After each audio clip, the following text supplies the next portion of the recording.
What's up, guys? I got another job for the second time in the past couple months. Let's see, I was at CarMax. I was at this place called Autoplex. That didn't work out. Now I'm a Lexus technician. I never thought I'd be a Lexus tech, but here I am. I guess I'm kind of like a shop whore, I guess you would say, just kind of bouncing around until I find a good spot. But yeah, I'm a used car tech, and I thought it'd be cool to kind of vlog my days, just my daily routine, my jobs, the stuff I gotta do. So what I mainly do is, you know, being a used car tech, probably about 90% of the cars I work on are just used Lexuses. They could be 1 year old, like a couple thousand miles, or they could be 10 years old, over 100,000 miles. And every once in a while we get like these random, well, let me show you. This one's pretty random. Yeah, right now I'm test driving a Volvo V50 station wagon with the 6-speed, the Chick-fil-A on the floor. So yeah, I'm gonna head back to the shop and just show you my daily routine. I think this will be pretty cool. Notice this car has pulsation, so that's a quick way to make money. Like when I hit the brake, you can see the steering wheel just kind of shake. So I'm gonna go ahead and write that up. Here at Lexus, that pays, if I resurface the pads and the rotors, it pays 2.5 hours. So I'm always just trying to look out for, you know, the obvious things that can get approved, like alignments, brake pulsation, steering wheel shakes at highway speeds, you know, if I gotta bounce the tires and whatnot. I'm basically just, you know, looking for things the customer could complain about. So for sure, this car has brake pulsation pretty bad. I need to take care of that. So these are the two cars I'm working on, this RX350 and a Toyota Highlander. On this Highlander, I just hit once I get the front brake pads in, I'll be ready to get this out of here. So as soon as I got back from lunch, the sales guy's telling me he needs this car right now. You know, I still got to do the oil change, got to look through the entire car, drive it, stay inspection.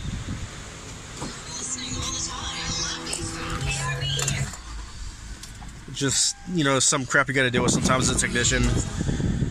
They don't understand, like, if it does need something, if I need to order something, it's, you know, it's not going to be ready today. And yeah, it has an airbag light too. So what if I need to order something for that airbag? And I don't know, it's just kind of frustrating because they expect it to be done right now, today, in a couple hours. But obviously that can't happen. I need to hook up my scanner and see why the airbag light is on. Let's see why this freaking airbag light is on.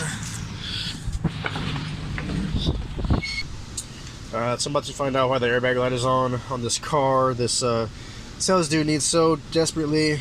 Let's see, open inside squib circuit, current and history code. So it's an open circuit, and okay, shit. I'm gonna find out exactly what that code is for. So every car I inspect, I gotta test the battery, make sure the, you know, battery and charging system are good. And after that, I gotta come over here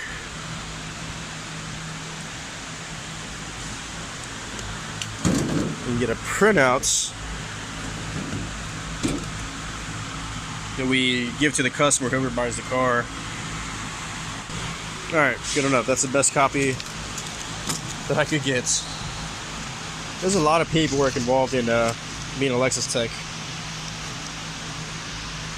Alright, we will check to see if the brake pads are in so I can do the oil change on this, get it out of here, and do the oil change on the RX350 that the sales dude is waiting on.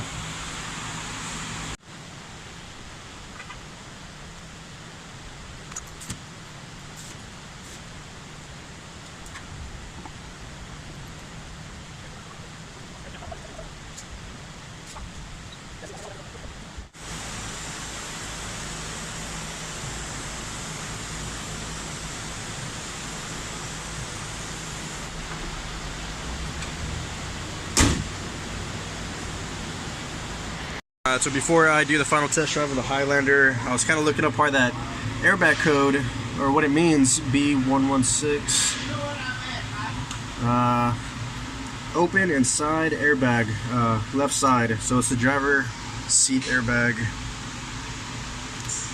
So I got the part number. It pays 2.4. I'm gonna go price it out and see how much the airbag costs.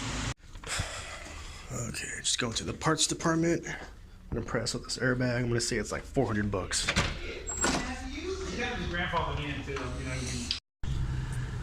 So before I bring in that RX 350, I need to do like the second test drive on this Toyota Highlander. Just make sure everything's all straight before I move on to my next car. The test drive at this place is super short. At CarMax, we'd have to drive like 10 miles before and after the inspection of the vehicle. But here, I'll probably just show you the entire test drive of this one video. Just I come out here, make this U-turn.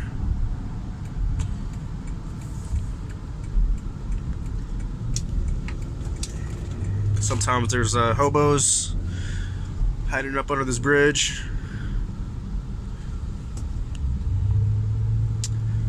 And basically I'm just going to go to the next U-turn, go back to the dealership, and I'm done. It might be like maybe a mile. I did quite a bit to this Highlander. I did lower control arms, which came with new ball joints, brake pads front and rear, machined the rotors, damn, I still need to do an alignment on this car. Yeah, when I did the lower control arms, I had to loosen the lower subframe to that's a pain in the ass doing the lower control arms in this car, because you have to take out the motor mounts. They go between the subframe and the engine, and I had to loosen the subframe to lower it to give clearance, and I think that shifted the subframe just enough to tweak the steering wheel. So I need to put this on an alignment rack and get it squared up again. Damn, that sucks. I was really hoping to be done with this car.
Pretty sure it's just gonna be the toe that's off, so I'm just gonna adjust the toe, get the steering wheel straight, make sure the steer head is dead center.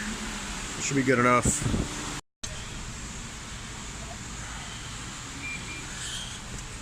Make sure it's nice and centered.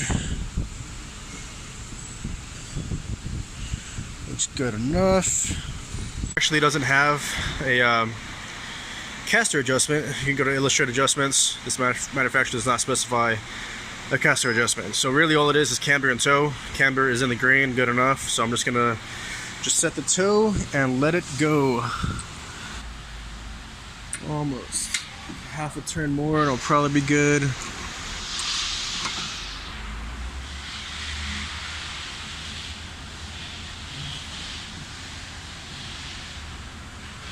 Okay.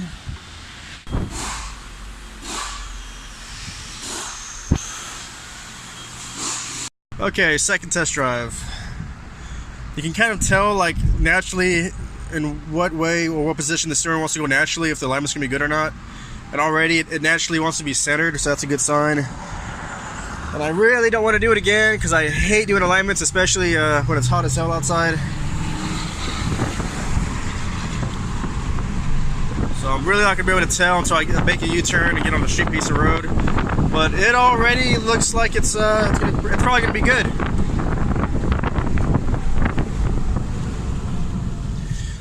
In the used car world, it's pretty much just, you know, getting it good enough.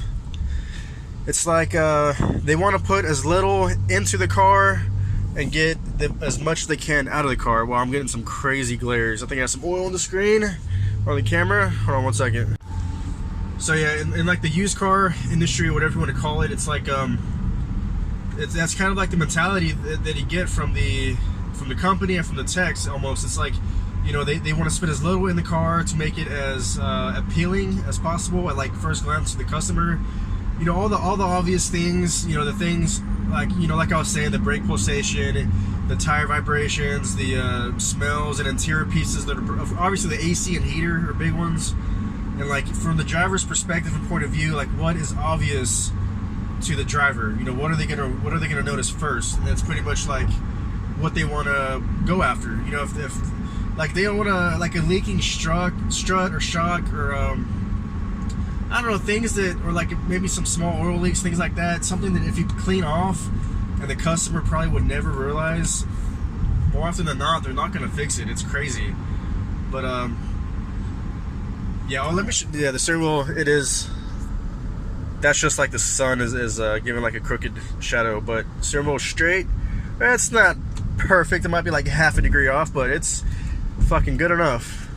Alright, so now that I know this drives straight, no rattles, clunks, I'm gonna go ahead and just park it, move on to the RX 350 that the sales guy was bugging me about. So I got the price for the airbag, right? It was like $580. I've got to get that price and run it down to the used car manager, and he's got to approve the repair. Like, he has to approve the ticket, and then I can order it from the parts department. And since this guy wants this car today, like the sales guy thinks he's gonna sell it today. He's not, unless he tells the customer, you know, you got to bring the car back when the part gets in, so I can install it, blah blah blah. I don't know, but it's, you know, it is what it is. As far as it needs a repair, it needs an airbag. There's nothing I can do to make that happen, you know, faster than the part getting here whenever it gets here and me putting it in the 2.5 to 3 hours it takes to install it. You know, that's out of my control. So I just need to tell the sales dude, like, hey man, you know, so this is a situation. Either the customer waits a week, you know, he can buy it next week fixed, or he takes it now, or he's gonna have to bring it back so I can fix it. You know, it's pretty much only two options. So okay, I need to stick this in the used car lot. Let's see, let me show you around the lot a little bit. Some palm trees, a bunch of Lexuses. This is like the service, like customer parts, like retail and stuff. Whole lot of construction in the back. They are building us a new shop with AC.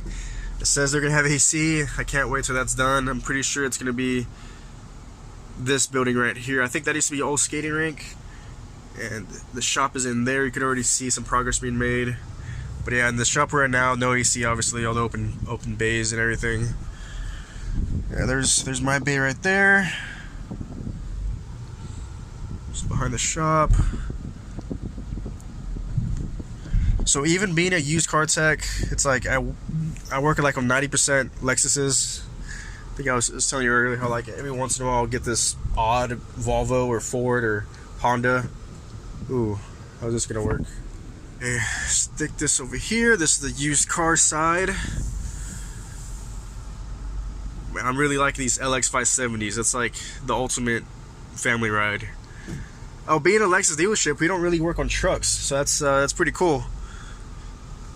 Man, I don't know where to park this. I shouldn't park it with those LX 570s. This piece of shit. I'll probably put it on this row.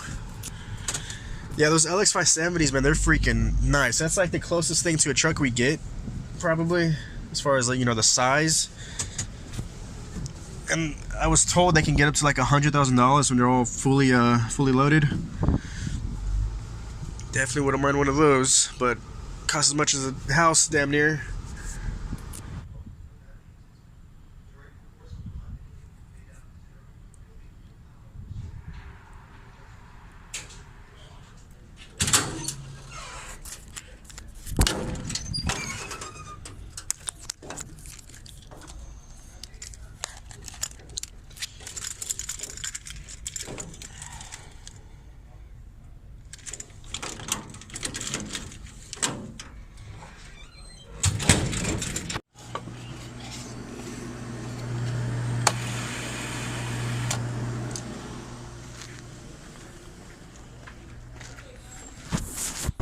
So I'm driving this RX 350. I cleared the airbag light just to see if it would come right back, and it did. It came back in like 30 seconds on this test drive. But I did notice the steering wheel is shaking, going around 60 miles an hour. If I let go of it, it is shaking. So that tells me I need to balance the tires, and I think that pays an hour. I'm still getting the hang of all the labor times here at Lexus, but it's like it's 0.5 a tire, almost like no matter what you do, almost. That's not too bad. I could probably get away without doing it on this one.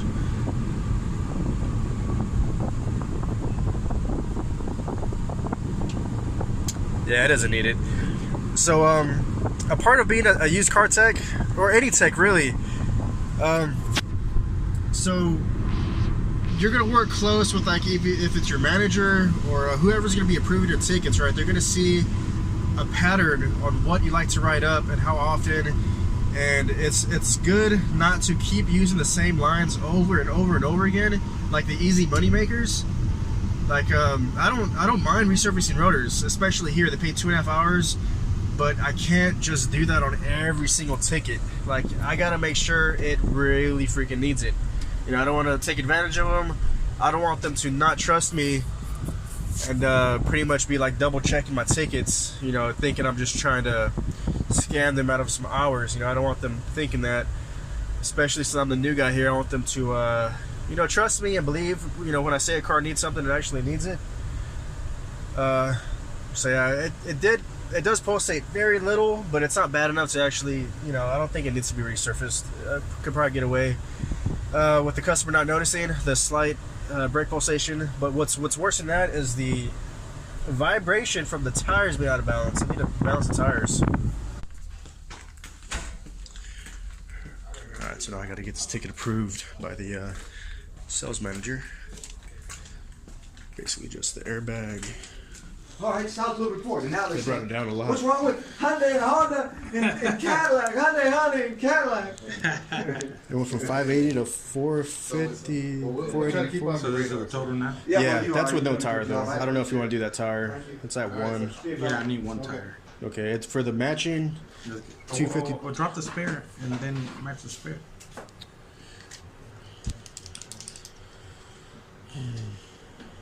Okay, let me make sure it's the wheels. That's like a full size matching and everything. I think back in the day it was. Okay. Yeah, if it is, I'll do that. Okay. But I got the go ahead for the airbag. Okay. All right. I forgot to do a state inspection on that Highlander. I had so much on the ticket, I kind of just got carried away. You know, I did the control arms, the alignment, brake pads.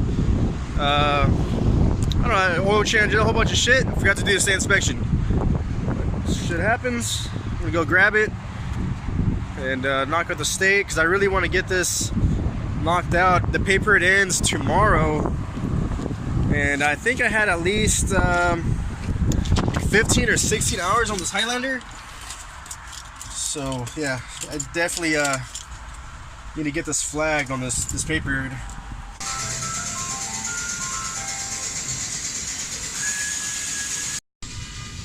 Man, if I had some cash, I would definitely get a popsicle right now. I need to bring some ones tomorrow. I've never seen an ice cream truck stop by and do this shit. That's pretty cool. Pretty fucking smart, actually, with how hot it is. I sure wish I had some ice cream or something right now.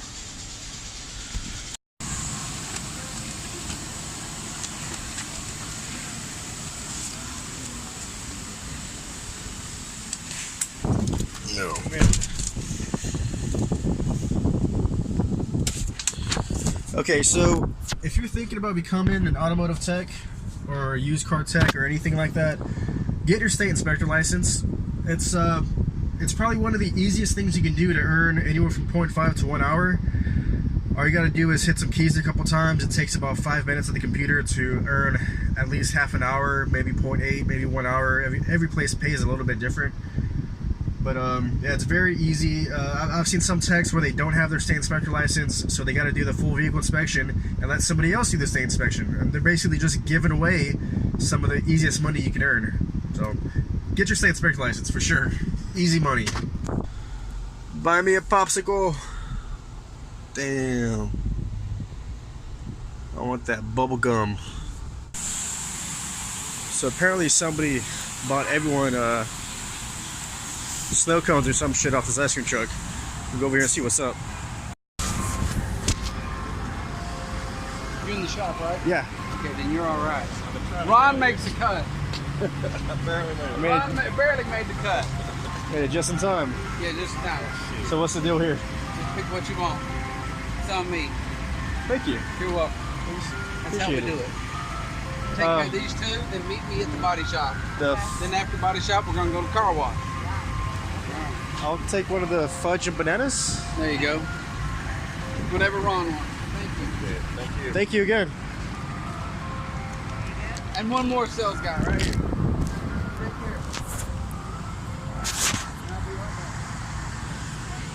care. Hell yeah. I was just playing, but somebody actually bought me a popsicle. Yep. So after all that complaining that dude, the sales guy was doing for this RX 250, he was saying like he needs it by 1, and then blah blah blah. I had to price the parts. The parts aren't even gonna get to next week anyway. And then he comes back and says he says that I can take my time because the customer canceled his appointment today to buy the car. Like it even matters anyway. I mean, if you need, you know, I don't. Sometimes it can be a little weird, the relationship between the techs and the salespeople. It's like they want to skip the middleman.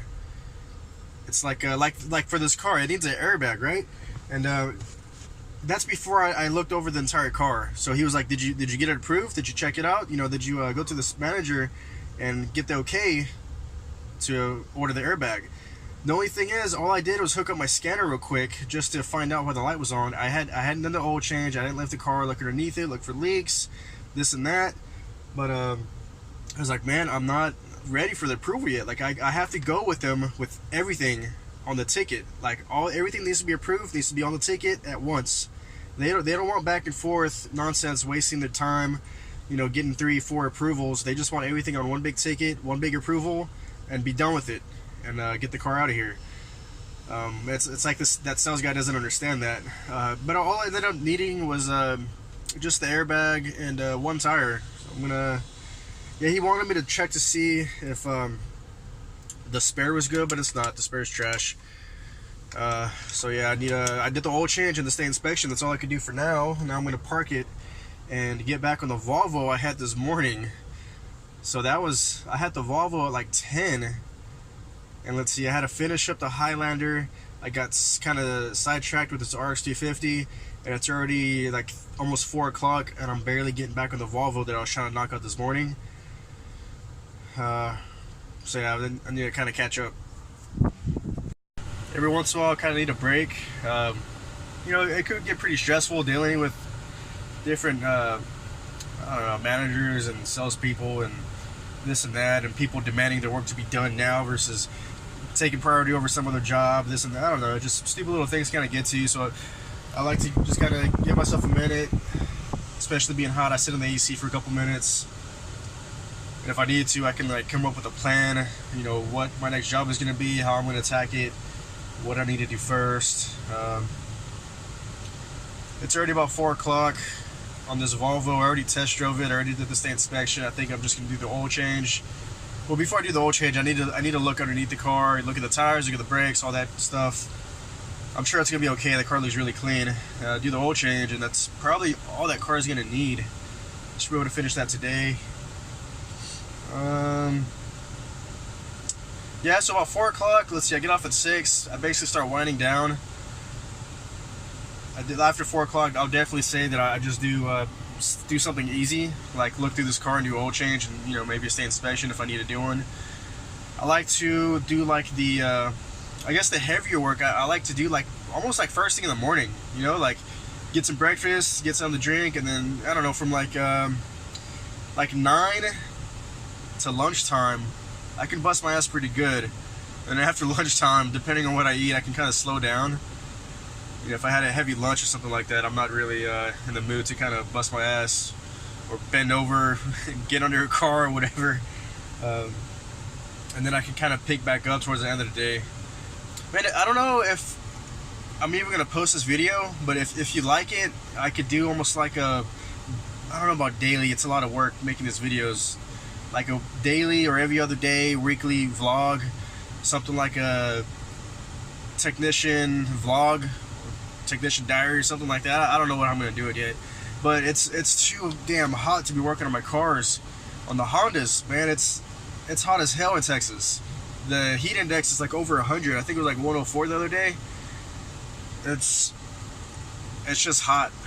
You know, I work 5 days a week and then 6 days on the like rotation, and I'm just on that Sunday I'm off, and the Saturday and Sunday it's hard for me to get outside and work in the cars. Really, really hard. What's nice about this place though is they said they would let me work in the car in the shop like after hours. So we close at 6. I could work it up from like 6 to 7:30 or something like that. And on the Saturday that I'm off, they said I could bring my cars in on Saturday and work and use my bay and shit like that. So that'd be really cool, really helpful to use the lifts and all my tools up here at work. Be definitely pretty helpful to do some work. Because even though it's an outdoor environment, at least it's in the shade and there's like these giant shop fans. You know, it's not as bad as being directly into the sun. You know, if it feels like 100 out here, it's probably like, I don't know, 85 maybe in the shop, maybe 90. Like, I don't know. It's not. I'm getting used to it already. I've only been like a week. It's not as. It's not too bad. Just checking out this Volvo right now. Basically, I just check all the pads so the shocks aren't leaking. Any like wear and tear items, you know, no torn bushings, the end links. Make sure the tires are good. A lot of tread.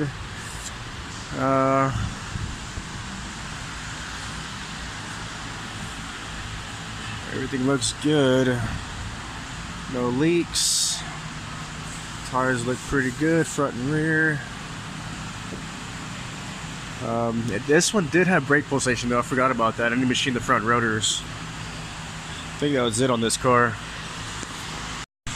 So it's about 4:30. Like I said, I did the state inspection. I already changed the oil just now, and I got the approval to go ahead and machine the front rotors. That's all I need to do to this car is turn the rotors because it has some pulsation. And what a lot of the guys use here is an on-car brake lathe.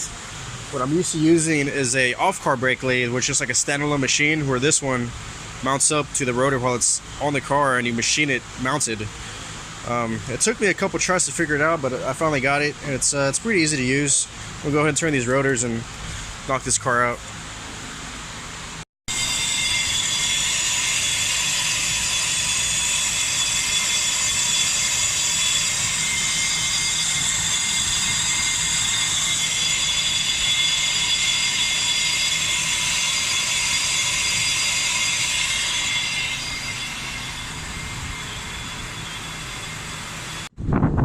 So before I knew it, I had like 30 minutes of footage that I'm gonna have to edit, cut down. But let me know in the comments if this was entertaining or if you like this little vlog.